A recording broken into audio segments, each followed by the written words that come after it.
If you were a medieval peasant, you'd have to build your own house, with no cement, no bricks, and no modern tools. Just wood, mud, and straw. But how did these rustic homes last for decades, enduring rain, cold, and even fires? Peasants developed ingenious techniques to turn simple materials into sturdy shelters. And there's a hidden secret behind their durability, a medieval knowledge that could still be useful today. By the end of this video, you'll discover why some of these houses are still standing centuries later. Now let's explore what having a home meant in the Middle Ages.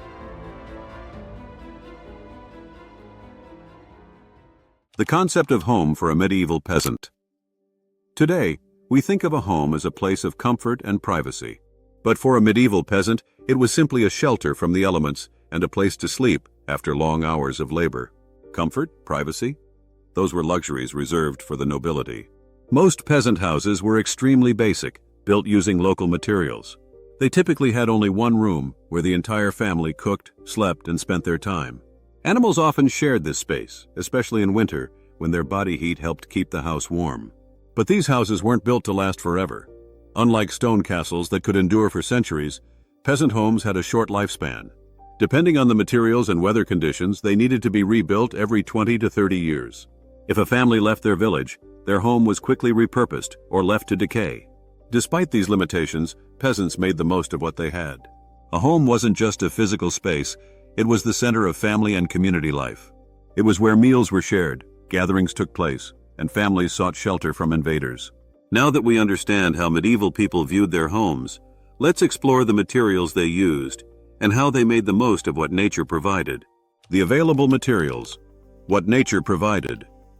A medieval peasant had no access to industrial materials or professional builders. Everything used to build a house came from the surrounding environment. The choice of materials depended entirely on geography. In forested areas, wood was the primary resource.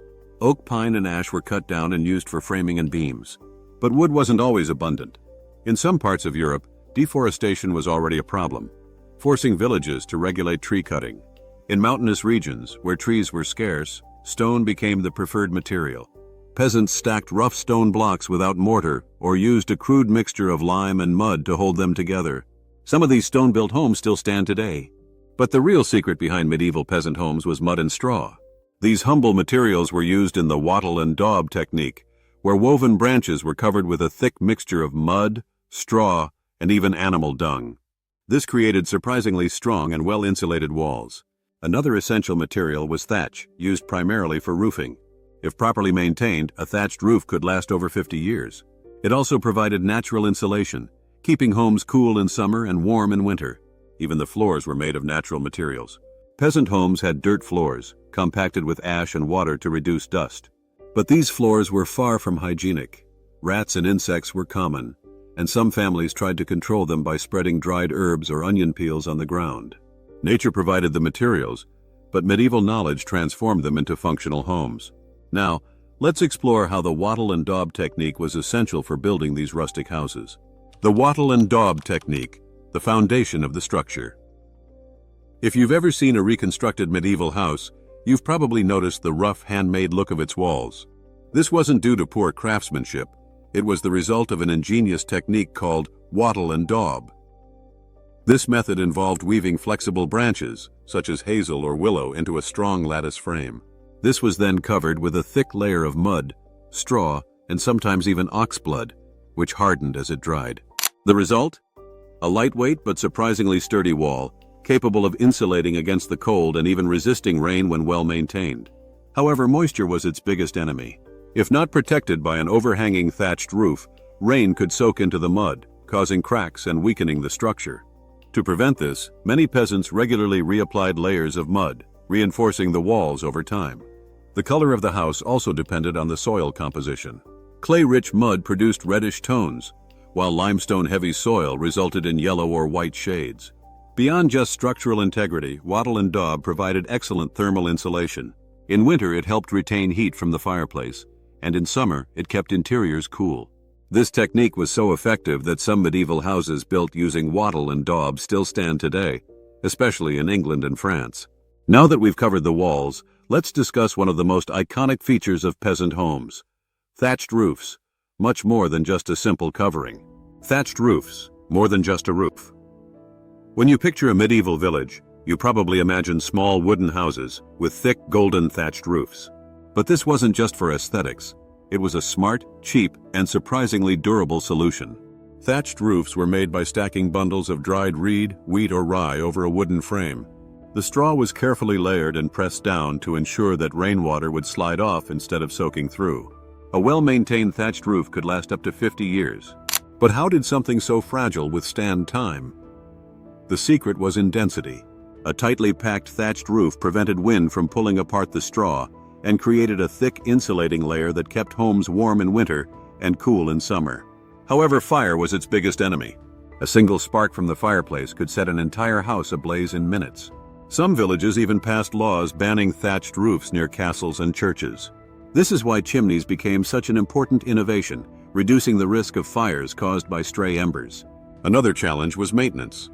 Over time, thatch needed periodic replacement, especially after harsh storms. But there was an unexpected advantage. These roofs became habitats for small animals and insects, which, strangely enough, helped control pests inside the home. Even today, some traditional thatched houses remain in parts of Europe, preserved as historical landmarks. But what about in your region? Have you ever seen a house with a thatched roof? Share your thoughts in the comments. Now that we've covered the roof, let's explore another crucial element for survival: the chimney, and how peasants manage smoke inside their homes. The chimney and smoke management. Today, we can cook and heat our homes without worrying about smoke. But imagine living in a medieval house where a fire burned all day with no proper chimney. The result? Thick smoke filling the room, stinging the eyes, and making it hard to breathe. In the early Middle Ages, most peasant homes had no chimneys at all. The fire was set directly on the ground in the center of the house, and smoke had to escape through small openings in the roof or gaps in the walls. This made life incredibly uncomfortable.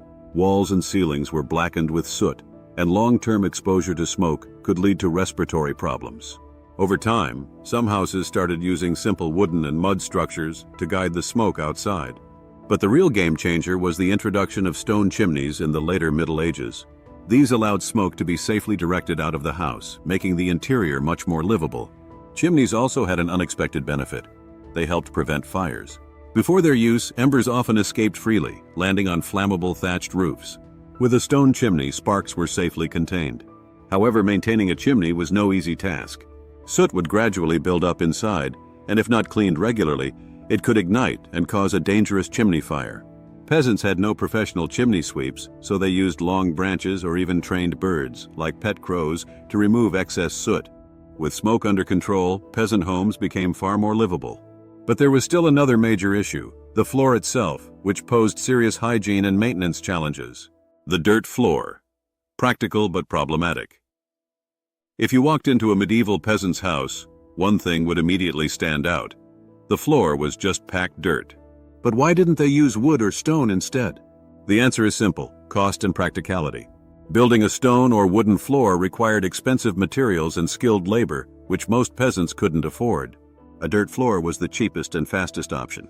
To make it more durable, it was compacted using a mix of water, ash, and even animal dung. But as you can imagine, this type of flooring had serious drawbacks. Damp conditions turned it into mud, while dry weather kicked up dust that covered everything. Worse yet, rodents and insects often burrowed into the floor, creating a constant pest problem. To combat these issues, peasants developed rudimentary maintenance techniques. They spread dried herbs and straw over the floor to absorb moisture and repel insects. In some regions, they added layers of clay or sand to harden the surface and reduce dust. Despite its problems, the dirt floor had one surprising advantage: thermal insulation. While stone floors were cold and unforgiving, packed earth absorbed heat during the day and released it at night, helping to regulate indoor temperatures. Over time, some houses introduced wooden planks in small areas, such as near the hearth. But a fully wooden floor remained a luxury that most peasants would never afford. For them, a dirt floor was simply a part of everyday life. Now that we've covered the floor, let's take a look at the interior layout and the furniture inside these homes. Inside the house, furniture and living space. If you stepped inside a medieval peasant's home, you'd quickly notice how little furniture there was. No separate bedrooms, no large dining tables, and no plush chairs. The space was minimal, and every item had to be practical. Most peasant homes consisted of a single room that served as the kitchen, living area, and sleeping quarters for the entire family. There were no real walls dividing the space. only hanging cloths or simple wooden screens to create a sense of separation. In some larger homes, a small loft area was built, used as a sleeping space or storage. At the heart of the house was the hearth, or fireplace, where food was cooked and the room was heated. Around it were the only essential pieces of furniture: a crude wooden bench, a small table, and perhaps a few stools. Beds were rare. Most people slept on straw mattresses laid directly on the floor or on wooden platforms. The furniture was almost always handmade by the peasants themselves or by a local carpenter. There were no decorations or elaborate carvings, just basic functional woodwork. Iron nails and hinges were expensive and rarely used, meaning most furniture was held together by wooden pegs. Storage was another challenge. There were no wardrobes or cabinets. Clothes and valuables were kept inside wooden chests, while food was stored in clay pots or hung from the ceiling to keep it away from rodents. Every bit of space had to be used wisely. Despite its extreme simplicity, a peasant's home reflected their way of life, one focused on survival rather than comfort. But how did these homes handle extreme weather conditions? Let's explore how medieval peasants protected themselves from the cold and heat. Insulation. How did peasants protect themselves from cold and heat? Surviving winter in a medieval peasant house was no easy feat. With no glass windows and gaps in the walls, keeping warm was a constant struggle. One of the best forms of insulation was the house's own structure. The wattle and daub technique provided natural insulation, with mud and straw absorbing heat during the day and releasing it at night. Additionally, peasant houses were small and low, which helped retain heat from the central fireplace. Less space meant less heat loss. Many families even kept animals inside during winter to benefit from their body heat. But what about windows? Glass was a luxury only nobles could afford. Peasants used oiled cloth, animal hides, or wooden shutters to cover their window openings and block out drafts. In summer, the challenge was the opposite, keeping the house cool. The thick thatched roofs provided excellent insulation, preventing the sun from overheating the interior. Small windows and low doors also helped minimize heat buildup. Peasants also carefully chose where to build their homes. Whenever possible, houses were positioned away from strong winds and placed in areas that received maximum sunlight in winter. Despite their lack of modern comforts, medieval peasants understood how to adapt their homes to the seasons. But was life inside these homes truly comfortable, or was it just a matter of survival? Life inside the house, comfort or survival? For a medieval peasant, home was not a place of luxury. It was a shelter essential for survival. Life inside these homes was marked by extreme simplicity and constant adaptation to harsh conditions. The day began at dawn. Before sunrise, families were already awake. Women prepared food over the hearth, while men went out to the fields. Even children had to help with daily chores from a young age. Inside the house, space was tight and dark. Since windows were small and often covered, natural light was limited. At night, the only illumination came from tallow candles or smoky torches. Sanitation was another challenge. The dirt floor attracted pests, and waste disposal was primitive. In winter, with animals sharing the living space, the air could become thick with odors. Yet despite all these hardships, the home was a place of security and togetherness. Families gathered around the fire at night, sharing simple meals and stories. For medieval peasants, comfort wasn't found in furniture or decorations. It was in having a safe place to rest after a hard day's work. Now comes the final question. If these houses were so simple, how have some survived for centuries while modern buildings crumble? Let's reveal that medieval secret. The secret behind the durability of medieval houses. Throughout this video, we've seen that medieval peasant houses were simple, rustic, and built with nothing but natural materials.